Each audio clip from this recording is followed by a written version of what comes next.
Bonjour, everyone. Hi, this is Neshi Lokotz. Welcome to Star Nations Organization's main fan page here at Facebook, where I do a daily live stream around the divination cards or the oracle cards that I use in the morning to see what kind of energy that's most important for us to know about today. And so today is Monday, February 4th. I wish it was September. It'd be warmer. Actually, I shouldn't complain at all. At all, even tease about it because right now here in Wisconsin on February 4th, it's 44 degrees above zero. 44 degrees, yes. It almost feels like spring out there, and can't complain about that, right? Not by a long shot. So, but it is overcast. It is cloudy, and but it does. It feels like spring. And I know. Tomorrow we could get snow, but for today, let's call it spring, right? Hey, Julie, good to have you here. Can't stay long, but wanted to say hello. You must have an afternoon meeting you have to get to, huh? That's okay.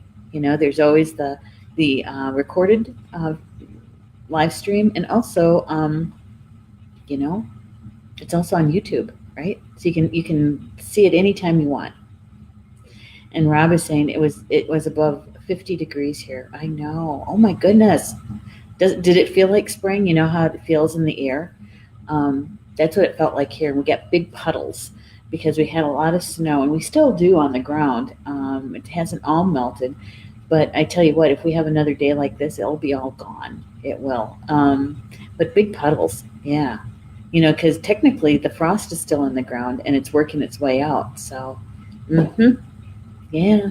Julie is saying all that snow we got a week ago is melting fast. It is, isn't it? And I noticed that the frost is coming out of the ground. And so, yeah, some of those secondary roads are going to be fun to drive when it starts to freeze again. Those country roads, you know what they're like. Oh, good for you. Good for you, Julie. She says job interview close to home. Good for you. All right. We'll send you good juju, okay? Good vibes coming your way, and to have a good interview and the energy there. Yeah. And if you want that job, call in your team. If you want it, have them help you, right? Have them help you. Yeah. Hello, Rochelle. Good to have you here. What's it like by you over there in Michigan? We have 44 degrees here. Let me double check, make sure I'm not lying to you. Oops. Come on. Oh, I don't know what happened. It's 31 degrees. How did that happen?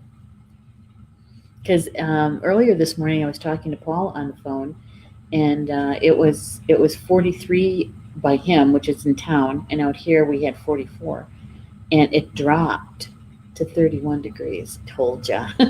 Here in Wisconsin, not until May, end of May, can you really count on that we're not going to have snow or freezing temperatures. Yeah. Well, it was very warm this morning when I got up, that's for sure. Got to plug in my phone. I have, don't want to lose you guys because I don't have enough juice on my phone. So I'm going to go to the fan page on Facebook, and I'm going to find our live stream. I'm going to like it and share it. Here we are. I'm going to like it and I'm going to share it.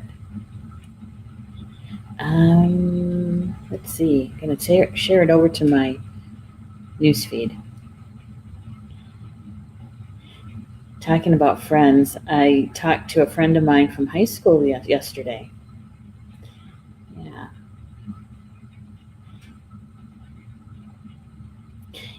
When I graduated back in 1978, right, I made a firm statement, a declaration. I'm never coming back. Well, I have been back, but and I lost track of people for a while,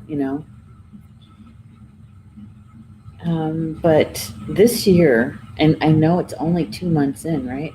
And I want to say probably since the last part of 2018. Um, I've had more people from that time of my life coming back into my life. It's almost like a full circle kind of thing. And I like it. I do. I do. So yesterday I talked to a friend of mine that we used to hang out quite a bit together in high school, Deb Wynn. So if you're listening, Deb Kaninsky. I'm so glad that we talked yesterday and got caught up and reconnected. Right? We haven't talked in like 4 years. The last time I talked to her was when her dad, they were looking at placing him in a nursing home for the veterans, which is called King here in Wisconsin. And my dad had been there, and so she wanted to know firsthand, information. And so we talked for quite a long time that time. And since then, her dad has passed away and walked on, and so we were sharing, experiences with that. And her mom walked on a long time ago, years ago. And so she was asking me about my mom and that sort of thing. So it was nice to be able to catch up with somebody who knew me when, right? Right. And laugh some of the things that we did, She said if my kids would have done that, she says, but I was watching. I knew. She has experience, right? Couldn't put anything past her. Her girl couldn't. Hmm. Let's see. Julie says, I've already been discussing it with my team. Thank you for the good juju. All right. Let us know how it goes, huh? Rochelle says it's 48 degrees and very wet by her over across Lake Michigan, into Michigan. Yeah. Hey, Kimberly. She says, good luck, Julie. Good evening, everyone. Good to have you here, Kimberly. And just so that you know, Kimberly, I'm just going to let everybody know what you mean by good evening. Kimberly actually resides in Scotland. And so by her, it's was it 6 or 7 hours difference, I think? And so that's why she's saying that. Yeah. Thank you, Rochelle. Shared. And Rochelle says, I have my 50th high school reunion. It's in the suburbs of Detroit. Don't know if I'll go. Yeah. My high school does something, I don't know, maybe yours does too, Rochelle, is that they combine all of the graduating classes after a certain number of years. I think it's 25, after 25 years, I think. Could be 30. And it's called Old Grads. Just by that name alone, I don't know if I'd go to one. But no, I went to the 20-year, and I think I went to the icebreaker for the 25th. I think that's what I did. And the people that I enjoy seeing and want to see, are already in my life. And so, and if we want to hang out, we can just go hang out, right? So, I don't know. Sometimes, it's kind of nice to go back, and our old high school, I don't even think is there. Is it, Julie? She might have even been gone already. I don't think it's there. I know our elementary school isn't there anymore. They took that down. And built the new library where the old elementary school was. And so I think even our old high school has been taken down and built over. I don't know. I haven't been back. So anyway, that is talk about recollection. Wasn't that the card yesterday was about recollection?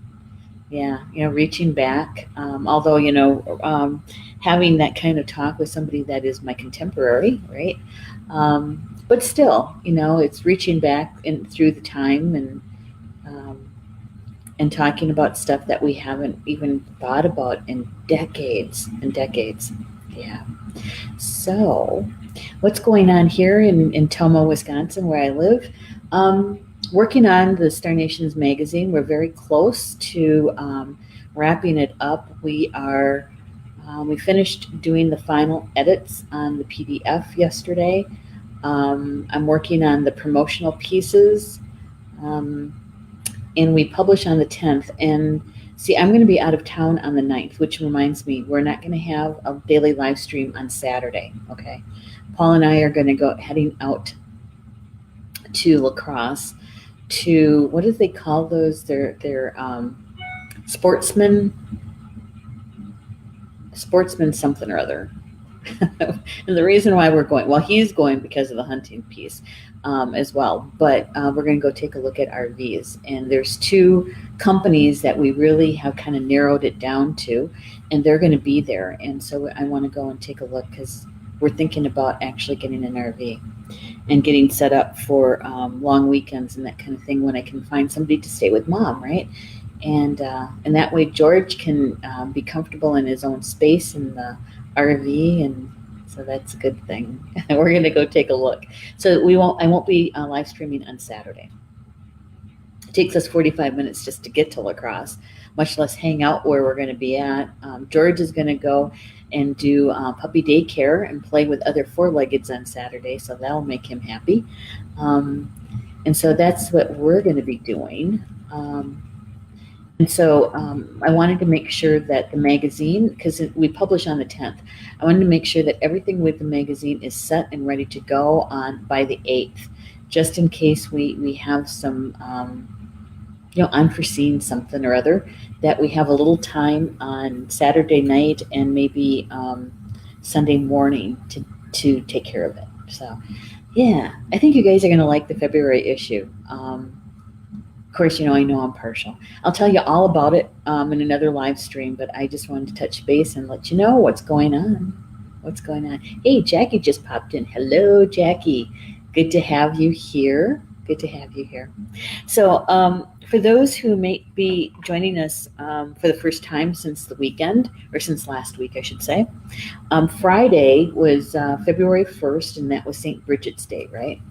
And so in honor of St. Bridget's Day, I had decided that we were going to switch out the cards, the Oracle deck that we were using, to a different deck. And I switched over to, it's called the Druid Animal Oracle. And it was gifted to me by Mervyn Kelly.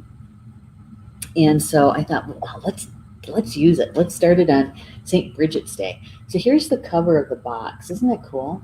In fact, we had the hawk yesterday. That's a Merlin hawk on the cover of the box. And the authors are Philip and Stephanie Cargome, illustrated by Bill Worthington.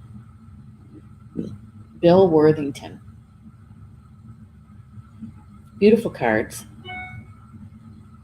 Yeah. So we just started this, and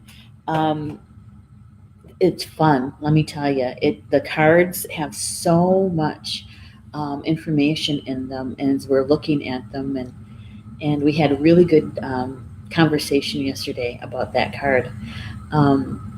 Yeah, and we're learning a whole new language. Those of us who don't speak Gaelic, and I don't know, Kimberly, if you speak Gaelic or not, but there's some words here that I know I am not pronouncing well. This is the book that came with it, and it does have a pronunciation guide in there. So I'm doing the best I can, given that it's nothing even close to Spanish or Potawatomi or Ho-Chunk language, and so I'm just doing the best I can with it. But this is it was copyrighted in 1996, I think it was. It was copyrighted in 1996 in Great Britain. Yeah. Just looking at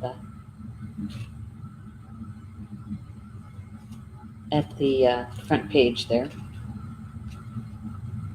So the card that came today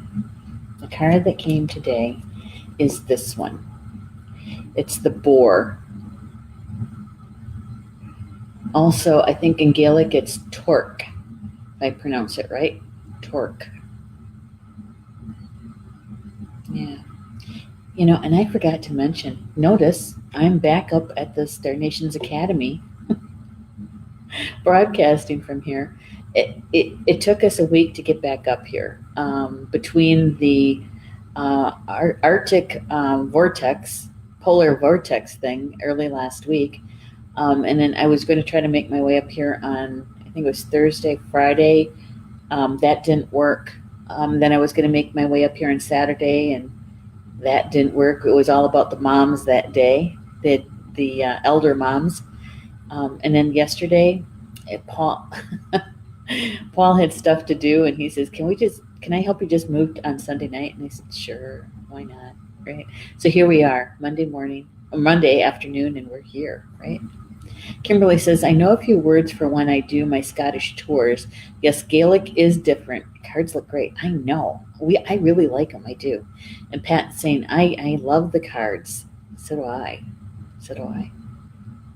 So Pat, the last name McDonald, is that your married name? Is that your birth name? And is it Irish or Scottish McDonald? Just curious. I'm just curious. The son of Donald, isn't that what that means? Mac, MC or MAC, son of Donald. All right, so here's Torc. And I'm going to try to get the camera in here without the glare. So it's a boar, right? And looking at the picture, and this is what we did yesterday, is that looking at the picture, what is the first thing that your eyes go to? That the first thing that you notice about the card, right? What draws you in? Because you can tell that he's in a forest, but he also has saplings right next to him. And there's a stone, a big stone there that's got etchings on it. And and from a distance, when I first looked at the card, I thought, oh, it looks like there's a face in the rock, in the stone. There's a helmet there, and over in the corner there, down near the bottom, it looks like there's a horn of some sort, and of course there's some plants there too. And it's a pathway going through the woods, through the forest, right? Yeah. Very interesting, the boar. Take a look at that guy and see if I can get that camera close enough with a good focus. There we go. That's the boar.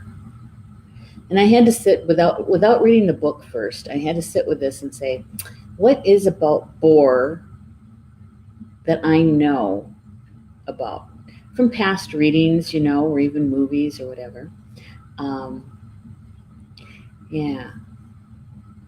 Here, Rochelle says the brown thing right of the boar. Okay, to the right of the boar. Are you talking about the helmet there? Or are you talking about the stone? Because that's not quite brown, is it?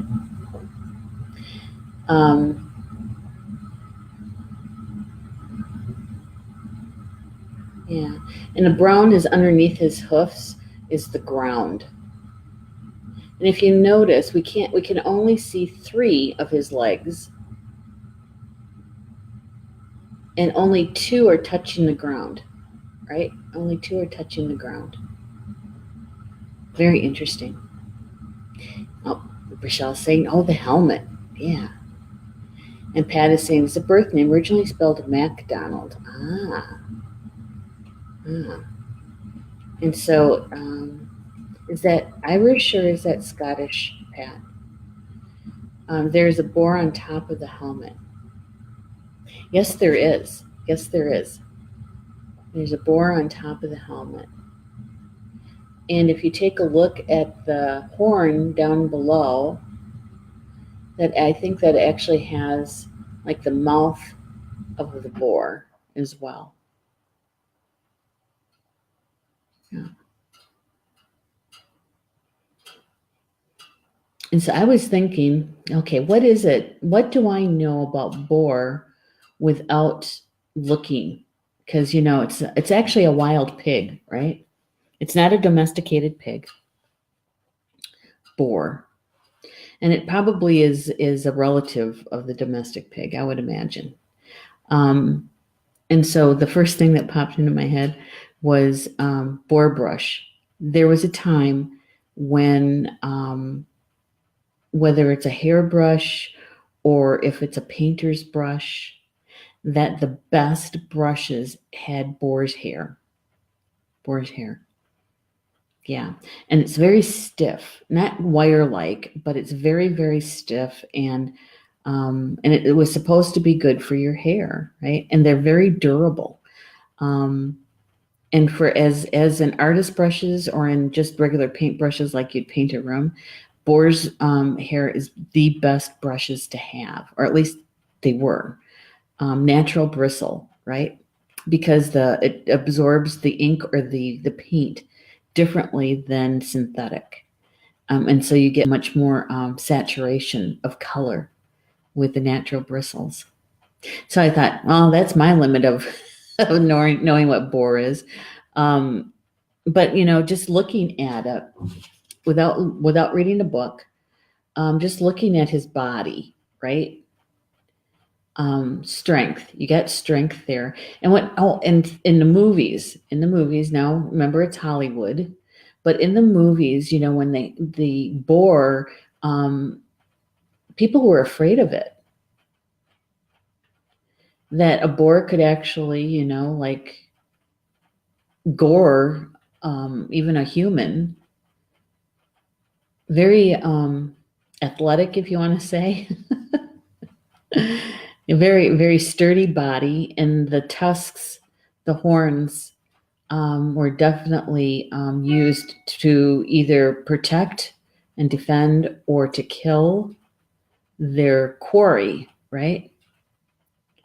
Yeah. And look at his ears. I kind of like his ears. Kind of like his ears. Yeah. Very interesting. So Rob is saying, hello, Rob. Good to have you here. He says, boars were the inspiration for invention of the yo-yo. It was used as a weapon by children chased up trees by them. Really? Kind of like the gauchos in South America, because they have it's not a lasso, but they have hard balls at the end of a tether, and they whip them around, right? And they can be they're meant to actually hurt somebody or something, because they can do that and wrap it around a cattle's legs, and they can take down a cow or a steer. Yeah. So it's very similar to that. Interesting. So, when I was looking at the picture, I was thinking, it's so close to the earth. It's got short legs, right? And yet in the card, in the picture, we can only see 3 of his legs. Doesn't mean he doesn't have 4. We only see 3. And only 2 are touching the ground.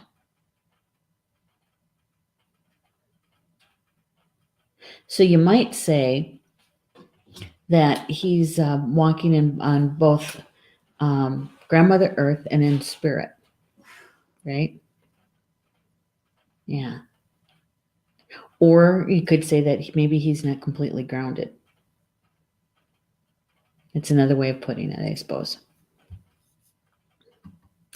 Pat saying, I'm drawn to the boar's focused attention, definite and certain. No nonsense. Yeah, yeah. But notice that the boar is not looking directly at us, right? Not like the hawk was yesterday.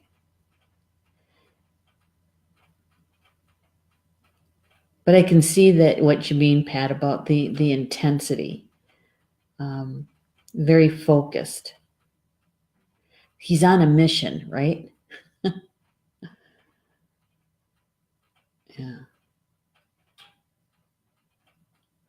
One of the other things I know about wild pig and, boars, is that they're very invasive here in North America.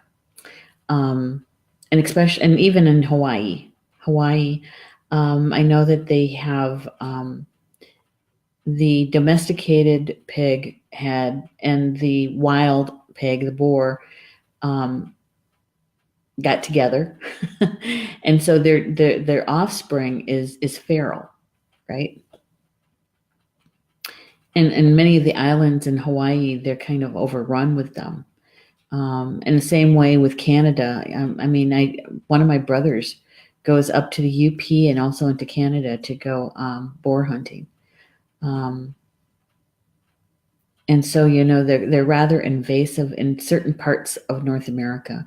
They're not indigenous to here. They're not indigenous, and so they do.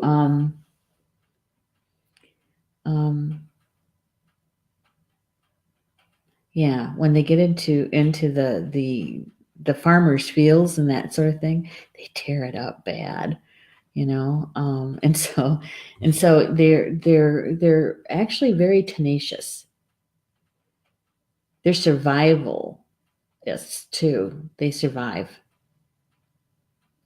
Take a look at that stone in the back. I don't know if I can get the camera to really focus on it, but it's carved.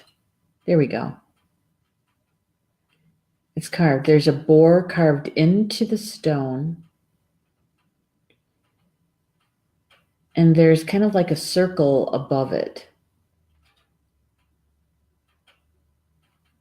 Yeah. And kind of from a distance, I don't know. It kind of looks like a face too. But looking at it like this, very close to the camera, in the upper right-hand part of the stone, almost looks like a profile, doesn't it? Of a human's face. That's what it looks like to me anyway.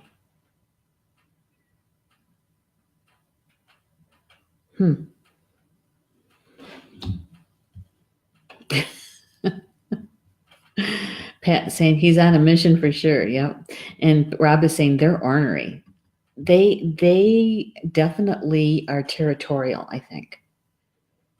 That they don't like interlopers in their area. I've actually read books about how they would, humans, two-leggeds, would hunt, especially like around medieval times, that they would have a group hunt, hunting the boar, and that the boar would actually, that he was actually, who was hunting who was the question. That was the question, because the boar was actually very, very astute, very smart in outsmarting the hunter. Yeah. So boar in the Gaelic word is torc. They spell it Torc, but it's pronounced torc, according to the pronunciation guide anyway. It says the warrior spirit, leadership, and direction. The card shows, let me hold the card up. The card shows a boar in the forest. In the foreground lies a bronze carnix with its mouth in the form of a boar's head. Such a battle trumpet has been found in Grampian, Scotland. I don't know if I pronounced that right. By the path, and also from Scotland, is the boar stone, beside which all Pictish kings took their oaths. To one side, we also see the discarded bronze helmet of a warrior, complete with boar crest.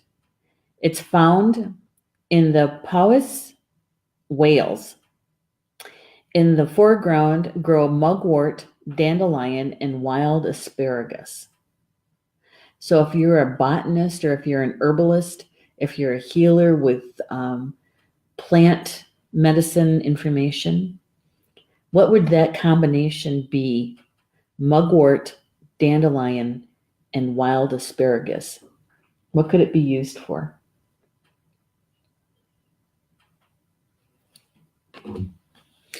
Philip goes on to say that Torc can open you to the warrior spirit, helping you to find your direction in life. A wild, powerful animal, he calls you into the forest to discover a secret about yourself and also about the world. The ritual boar paths that exists in Wales, Cornwall, Ireland, and Scotland exist in the inner world too. And if you follow them, you will come face to face with an animal embodying the wild and untamed power that lives within each of us. All right, so I have to stop with that one. So they're called boar paths. Boar paths. So that pathway in the card is called a boar path. And they're actual paths found in Wales, Ireland, Scotland, Cornwall, and I think I said Wales. But the author is also saying that these paths are also found in the inner world, not just the outer world. And if we follow them, we'll come face to face with an animal embodying the wild, untamed power that lives within us. It's kind of like the card from the last deck, from Angels and Ancestors, the she-wolf. Do you remember that one? Is allowing your wild side out. Yeah. So we have these boar paths in our inner world where we meet that wild part of us, the untamed part of us. Usually the part that doesn't get out very often or gets acknowledged, right?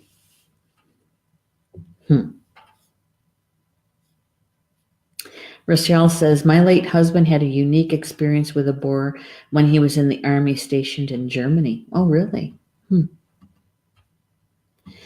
Rob says, how many hunters did they take down? Quite a few.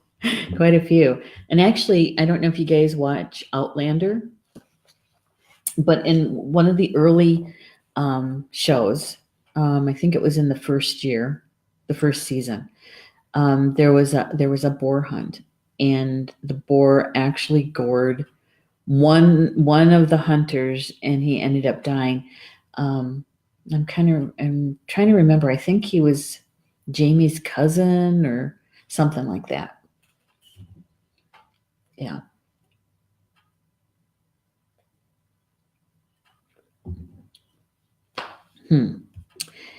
Yeah. Oh, and this must be Stephanie. She's saying menstruation, GI, constipation issues come to mind first. Okay. So which plant does which? Because there's mugwort, dandelion, and wild asparagus. Now I know wild asparagus is like delicious. And here in Wisconsin in the spring, when you see a car pulled over to the shoulder on one of those rustic kind of roads, country roads, you know that they're searching for asparagus. Yeah. Rochelle says, I tamed my wild side about 15 years ago. You did? You sure it doesn't get out every once in a while? Because I could have sworn I saw it peeking out a couple of times. I'm joking with you. Usually, we don't let that part of us out in the public too often. Stephanie is putting a link in there about dandelion. And I have to say, Paul and I, we do pick dandelion from our yard in the woods. We haven't used any kind of chemical on the lawn ever. And we've been here for 12 years, and the people before us never used it either. And so, starting in the spring, we'll pick a few leaves, a handful, to put into our morning smoothie rather than using kale or spinach or something like that. We'll use the dandelion.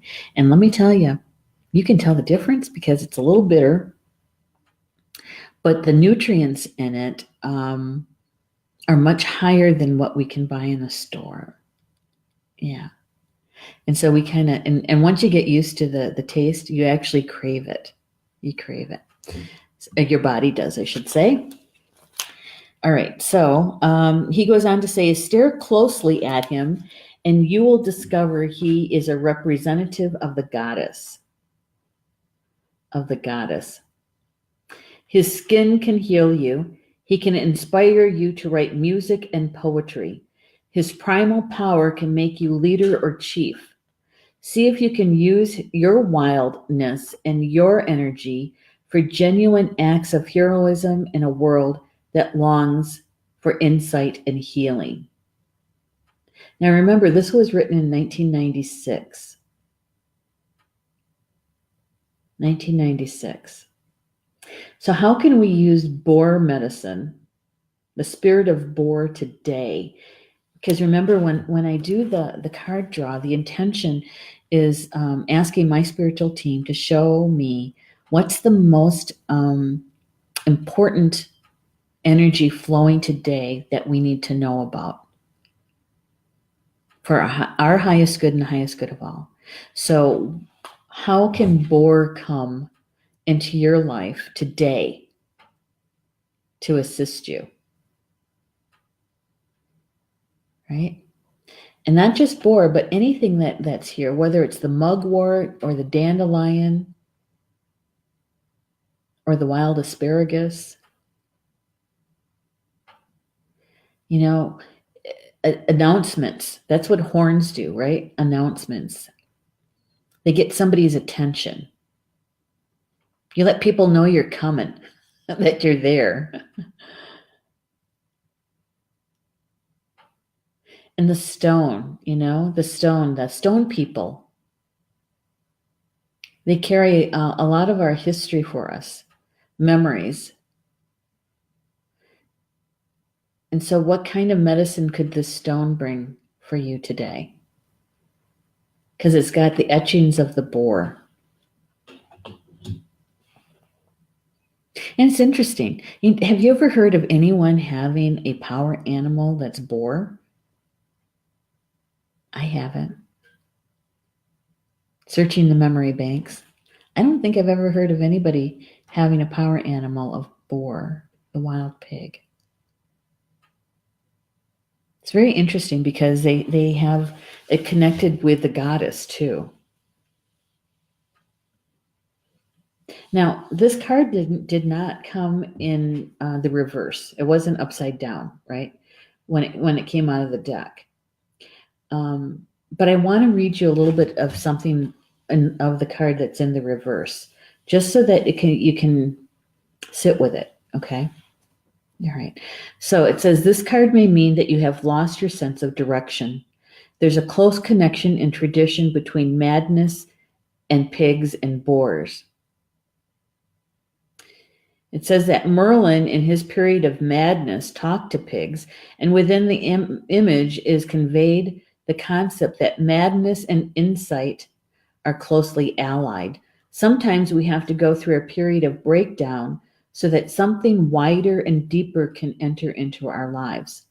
The boar is the emissary of the terrible mother, who is also the initiator.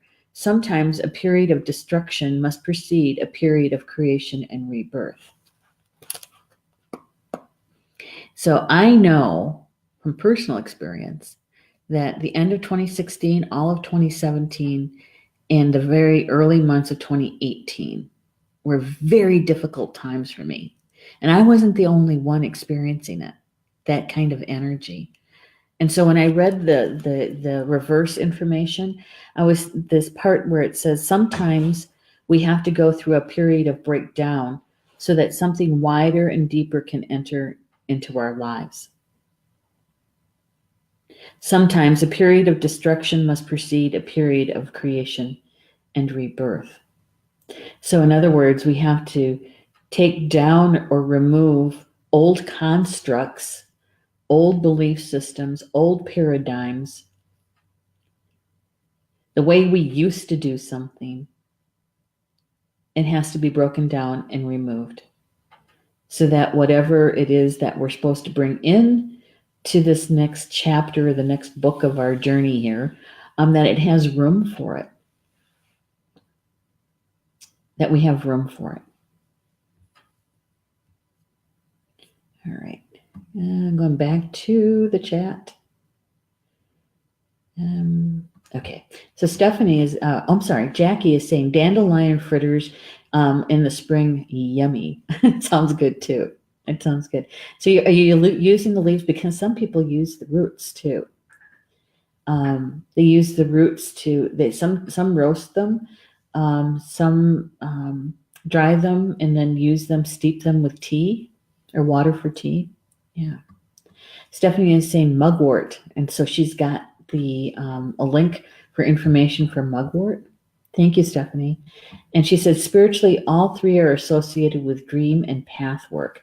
All right, so here we have that word path again, right? We had Boar's path. Now we have the word path again. And if we are talking about or taking in some of the information about, sometimes you have to go through a period of breakdown. Sometimes a period of destruction must precede a period of creation and rebirth. So depending on the path that you take, right? Now notice he's coming through the woods. He may not even be on a path. Maybe he's coming up to the path. Or maybe he's on a path that's less trodden, right? The path less taken, less traveled.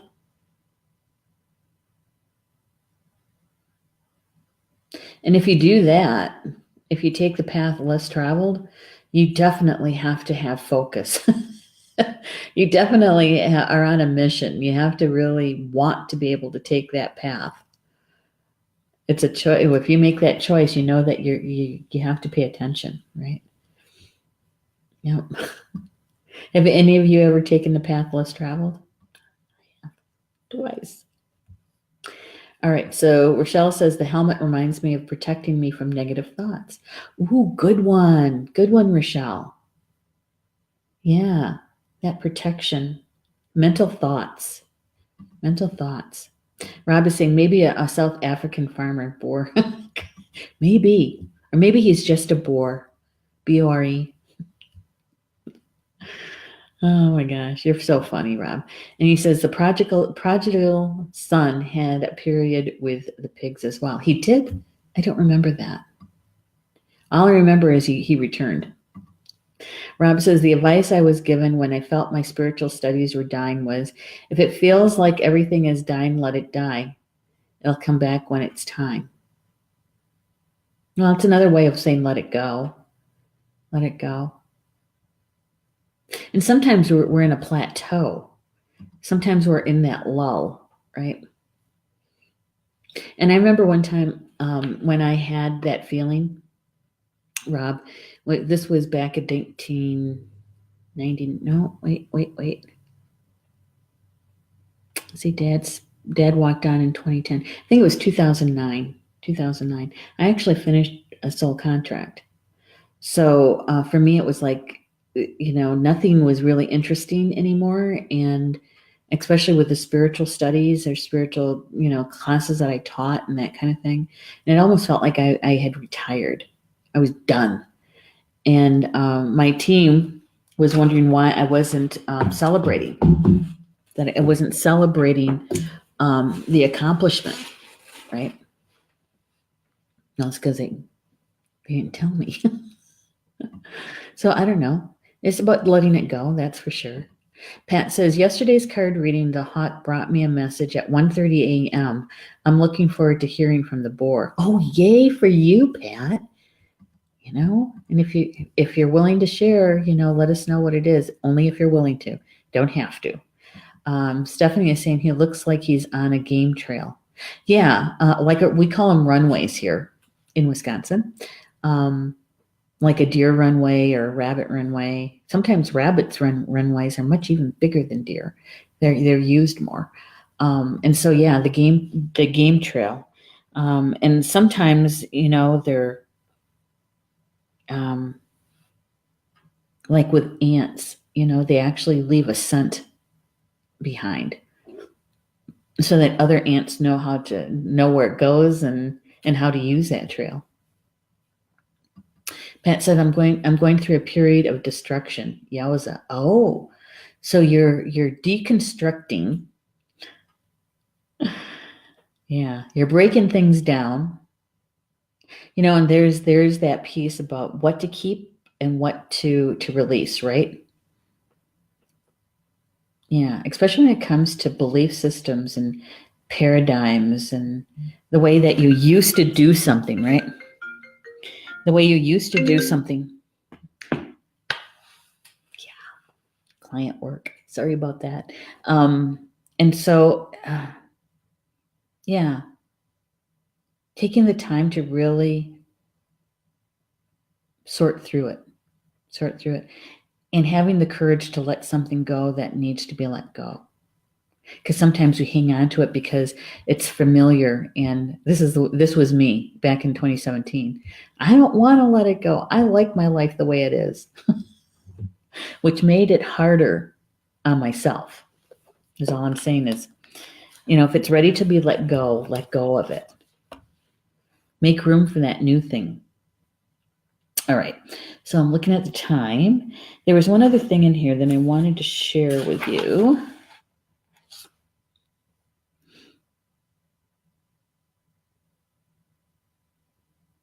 All right. So here is they talk about the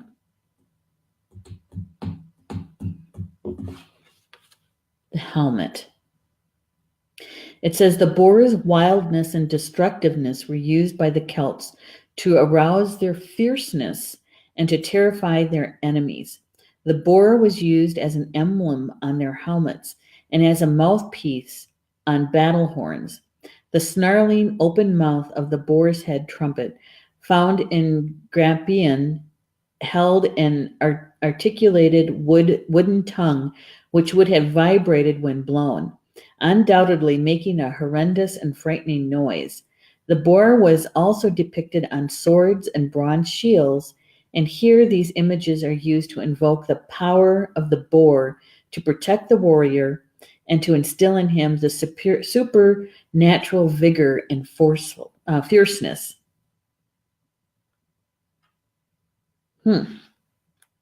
So, Rochelle, you were basically spot on with your feeling about the helmet. It is about protection, and it's about calling on the medicine of the boar for protection. So, for you, if it was mental thoughts, protecting from negative thoughts, so how can the boar, its spirit, its medicine, help you with that?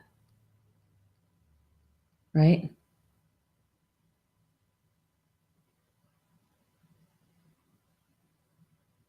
Yeah, and we were talking about his focus, right? That he's on a mission. So maybe it's also about helping you to mentally focus and not letting those negative thoughts interfere, right? To pull you off your path. That's an interesting one. That was really, really interesting, Rochelle. Rob is saying, my spear and magic helmet killed a wabbit. Wasn't that he's supposed to be a Roman gladiator or something in that one? Roman or centurion, maybe? That's where I first learned about classical music, right? Beethoven and such.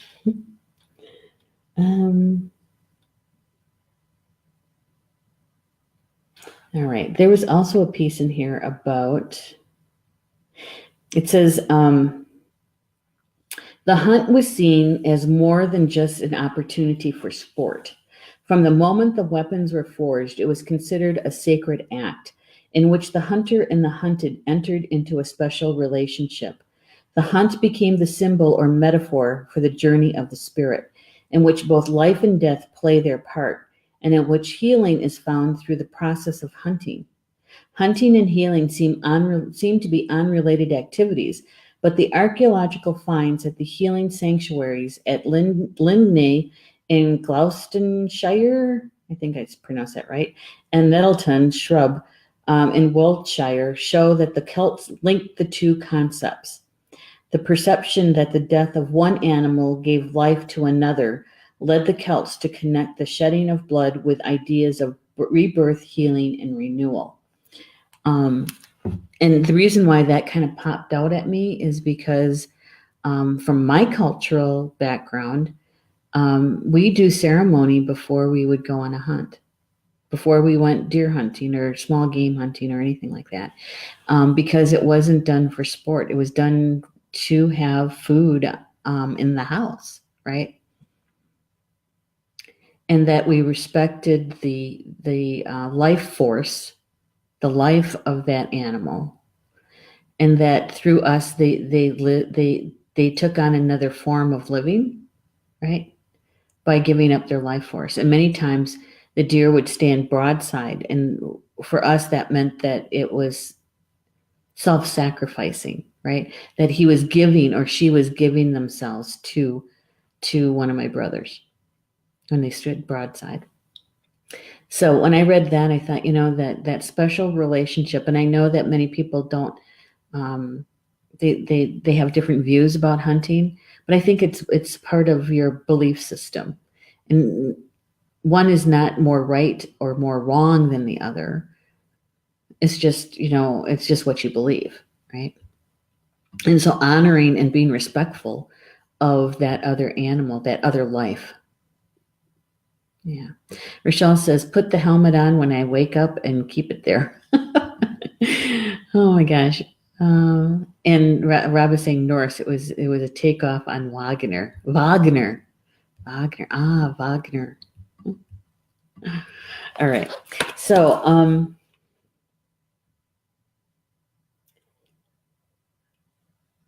yeah, so there's the boar, Torc. So how can Torc help us today? Right. And we take a look at that stone too. Look how close he is to the stone, right? And the stone was where Pictish kings would take their oaths by that stone, almost like the stone is doing the recording of it, right? Witnessing, bearing witness to it. So that's about leadership. It's about taking care of the people.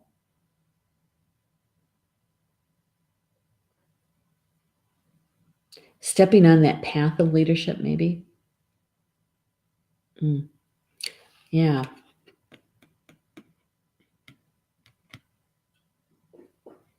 Very cool. All right. Pat is saying, when I woke up, I felt very grounded and connected. I was guided to keep my attention focused on my connection to grandmother or to Mother Earth. Yeah. Yeah. And when I said that, this boar, and you're looking at his legs, we only see 3 of them. And I suppose in a Celtic belief or the old Irish belief is, the 3 is a very important number, right? The 3 faces of the goddess, Mother Maid Crone, and that 2 are touching the ground. So you have one that is either in spirit or maybe not, a bit ungrounded. So it's reminding us to be grounded. How that feels to you, what resonates to you, and how it feels when you look at that, right? That's what's important. And for me, taking a look at this, to me, it's selecting a path. Which direction are you going to take, right? And if you're selecting a path, then if you call on the medicine of the boar, it is about that focus, that mental focus. It's about that. I was going to say tenacity, and there is a fierceness to it as well. Fierceness to it. Yeah. Very interesting.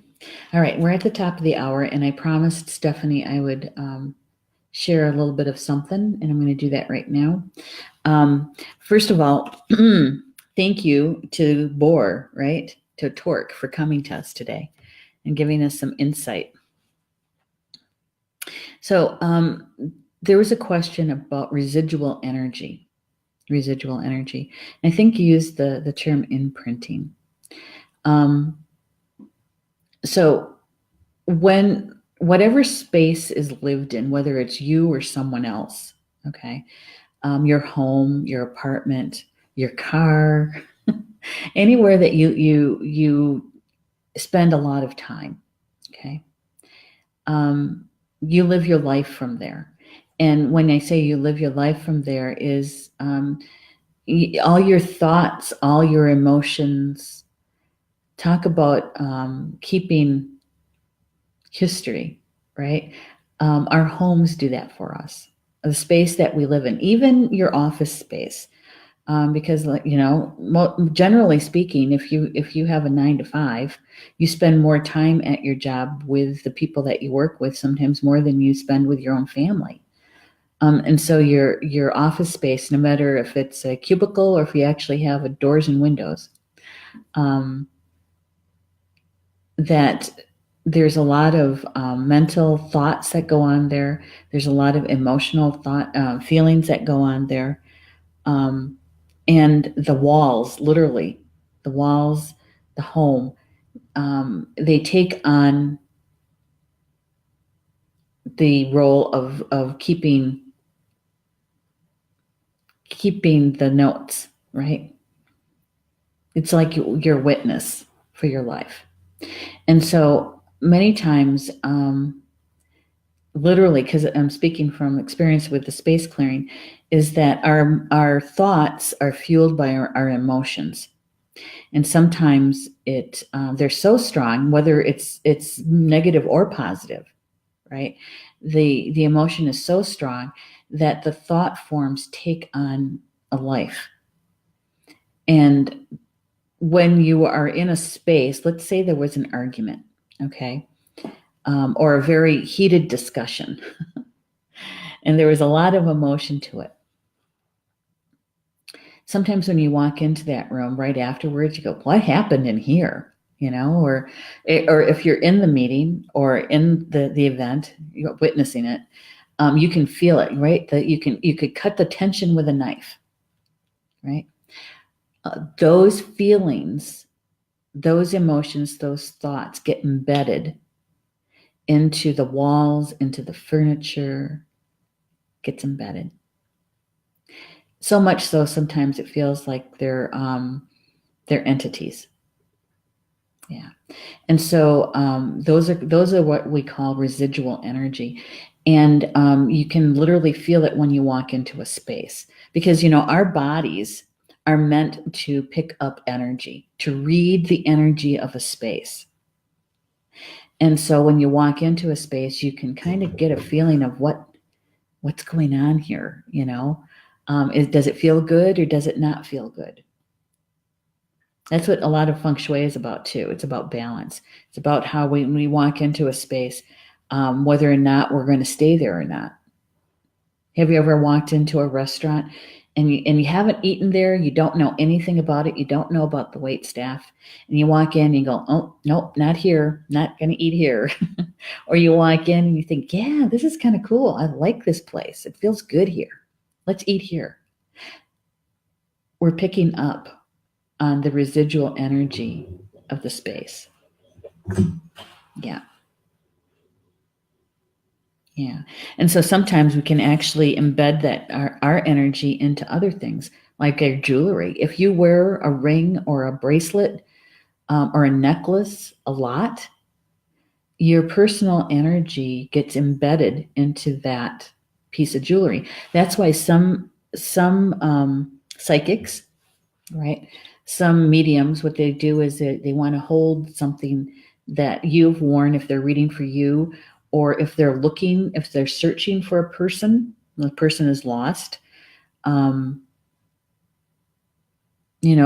hold part of their jewelry or something that they've worn a lot, is because part of our energy is embedded into it. You might say that there's the residual energy of our soul is in that. Yeah. So for me as a space clearer, I sense the energy in that space or in that object, and whether or not it supports the intention of the homeowner or the steward of that space, right? And if it doesn't support their intention, then we remove it and we fill it with the energy that will support their intention. Yeah. So if you've ever lived in an apartment, in a rental, and you think, man, I don't know if I can get used to this place. Chances are is that you're living within the energy field of a lot of residual energy that's not yours. And so you don't feel comfortable there. It's kind of hard to warm up to it, you know. Not until you make it your space. So by doing the space clearing and setting your own intention and that sort of thing, that you claim that space. Yeah, I don't know, Stephanie. I don't know if that helped or not. And you know how it even gets embedded into the space or into the object has to do with your thoughts and your emotions. Yeah, because a lot of times we dedicate a space or we dedicate a piece of jewelry, right? Well, you see it. I don't have it on, but my moonstone ring, right? Yeah, that ring and I are connected, man. You know, I dedicated that ring to the light. I have bracelets that my mom gave me when I was 17 years old, and I still wear them. So that's a piece of jewelry that means a great deal to me, and more so than even my wedding rings.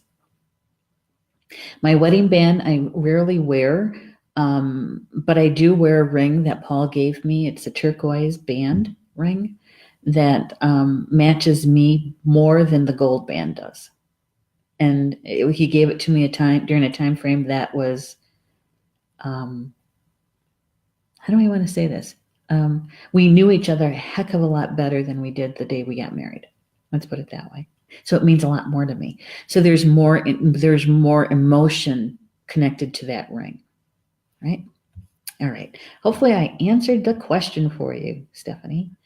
Let's see. All right. Rob is saying, I've driven into town and driven back out again. I found out my aunt did the same thing decades earlier. Well, there you go. You're welcome, Rochelle. You're welcome. Stephanie is saying thank you. You're welcome.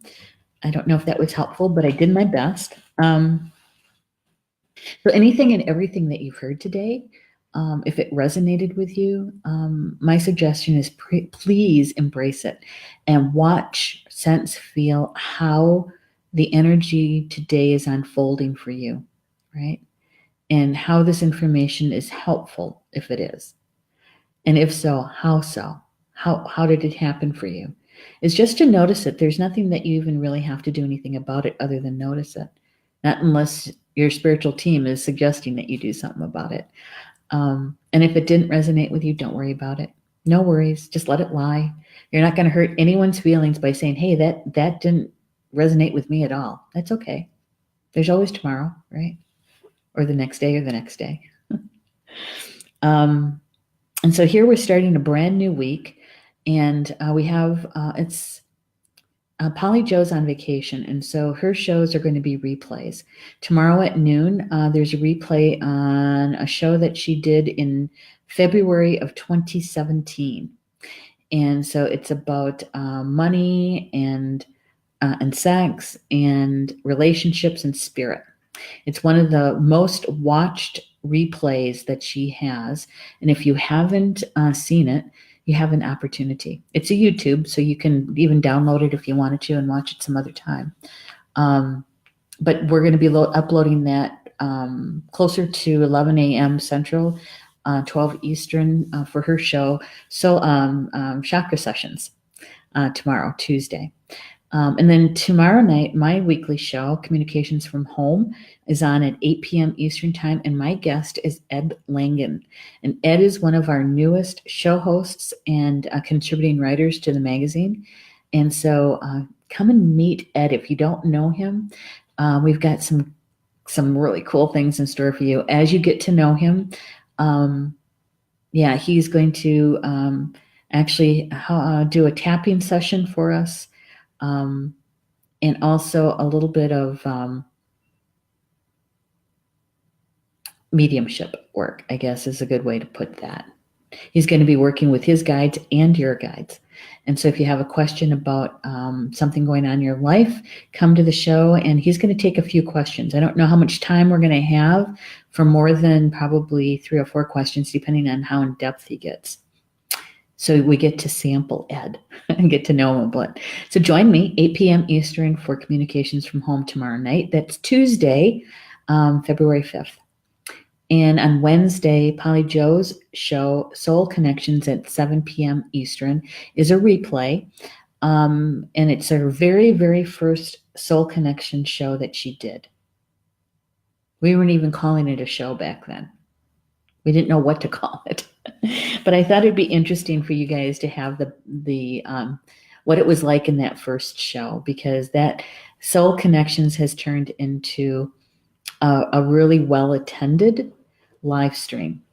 And so I thought maybe you guys would find that interesting for those who have never seen that first show before, right? All right. Kimberly, thank you. Great information. We'll read more about the wild boar. Good for you, Kimberly.